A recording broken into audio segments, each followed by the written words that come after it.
if I'm being honest, and I do like to try to be, I never really expected Tottenham to overturn Chelsea's lead. I hoped that was going to be the case, but I've got to be honest, I didn't really expect it. I know people were calling out, what happened in Amsterdam and all that, and that Lucas Moura hadn't scored a hat trick at White Hart Lane, and could this be and you get a lot of that hype. But after the first game, I'd kind of resigned myself to the fact that it wasn't gonna happen, right?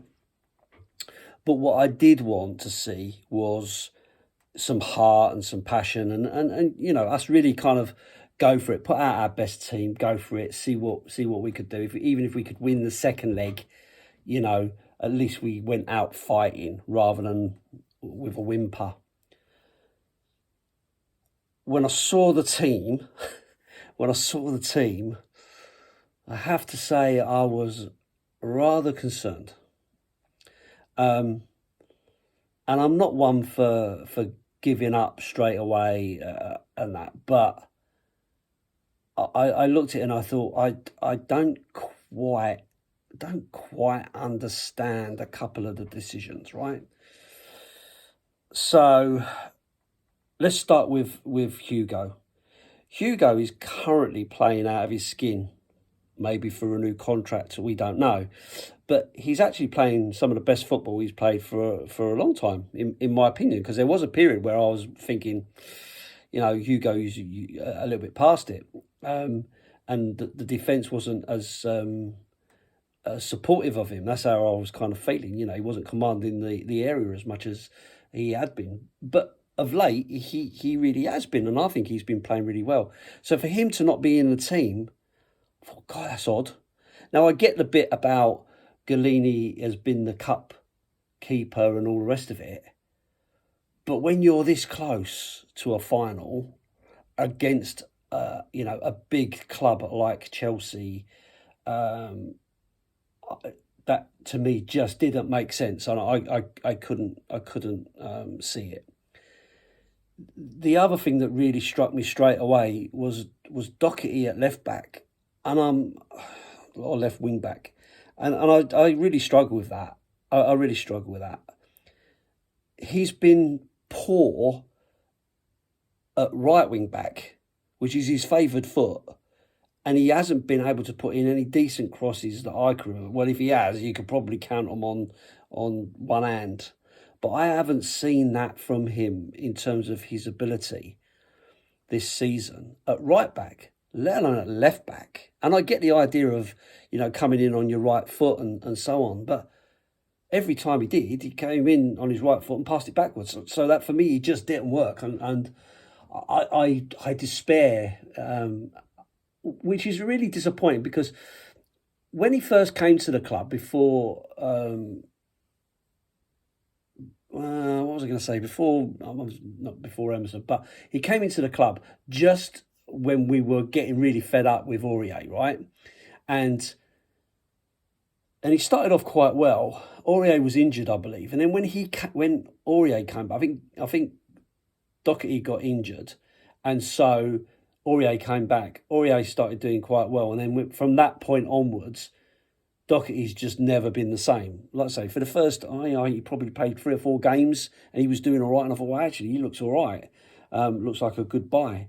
Since then, when Aurier came back in, and he just couldn't get back into the team, and but it just didn't happen. And he's just been poor ever since. Whether it's a confidence thing or something like that, I don't know. But he's been so poor. So again, I couldn't see it, especially when you've got Reguilon and Sessegnon back on the bench.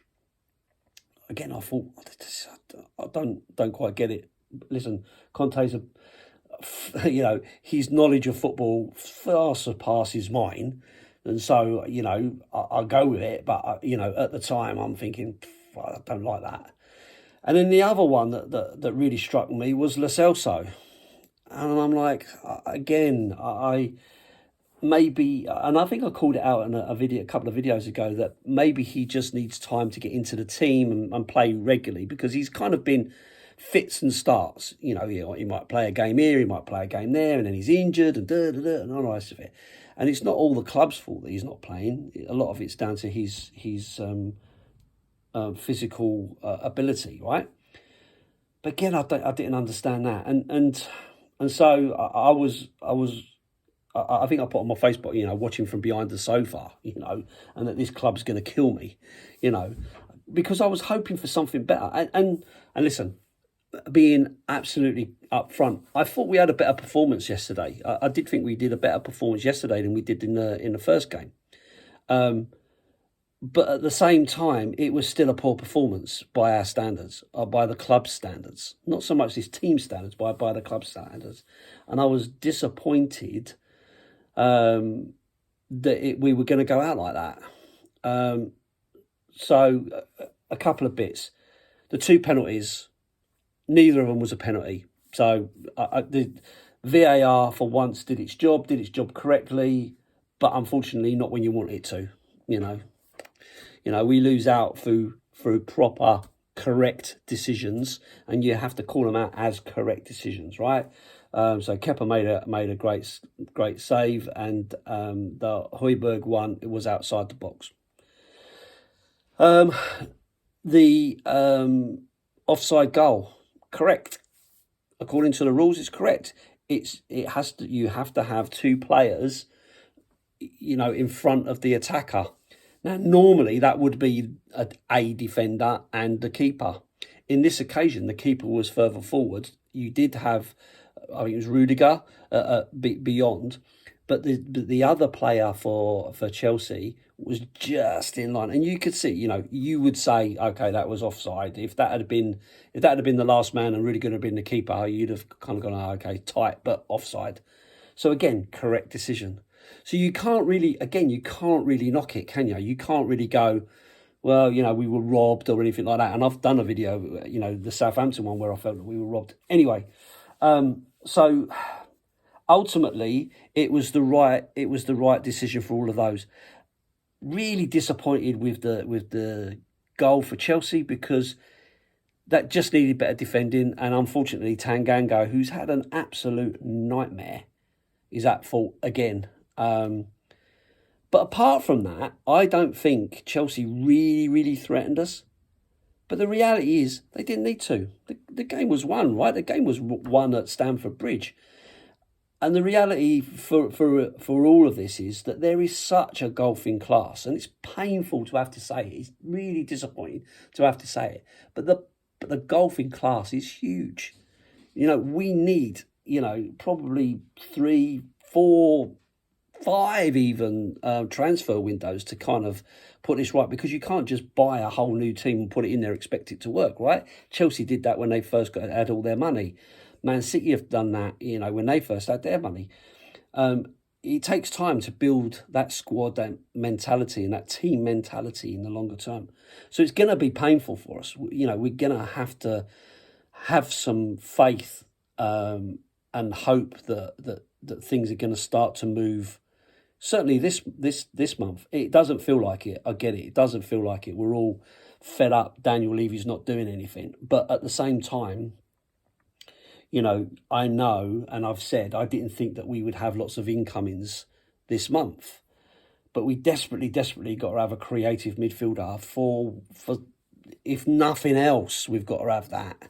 A backup striker for Kane. Got to get that. It's a centre back. If Dyer and Romero come back, then maybe it's not as urgent. And you wouldn't have said that about Dyer that many weeks ago.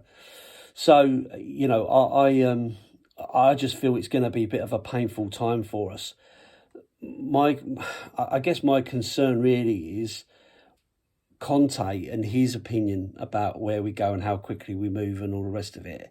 Because a lot of people are already calling out that Conte looks like he's fed up already and he's towing the party line and all the rest of it. Listen, it's his employer, so he's going to have to toe the party line to a certain extent, right?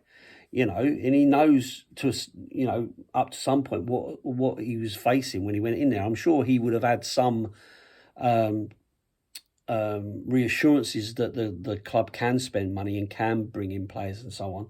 But I think, you know, he knows it's not a 5-minute job. It's going to take time to get the right players and so on. And January isn't always the time when that happens. Frustrating for us as fans, for sure. Frustrating for us as fans, for sure. You know, especially when you see your team getting done by Chelsea. So just moving on now to the big one at the weekend, North London derby, the one we all want to win. It's important for the club. It's important for the fans and so on. And it could be a real humdinger, couldn't it? Because both teams are inconsistent. Both teams need improvement. Both teams are going through an up and down season. Both team supporters are disillusioned with their owners. So we're kind of in a similar place as they are, which is unfortunate considering it almost felt like we'd overtaken them, and we were going to keep that momentum going. But we'll see, but certainly, the performances of Lo Celso constantly on the floor, disappointing. The lack of quality crossing from Emerson and from Doherty, again, disappointing.